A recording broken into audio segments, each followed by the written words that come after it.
If it's beeping, that means you don't have the lid on right.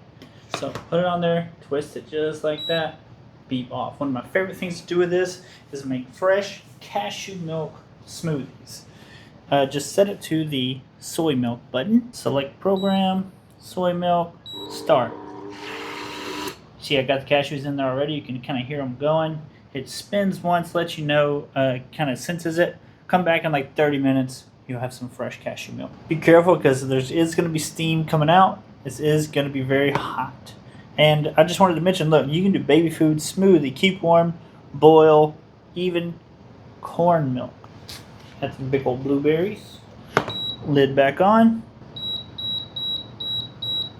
Smoothie mode. Now we're going to use the sifter that it came with this. So you don't have to worry about getting your own. Pour. And look at this thing.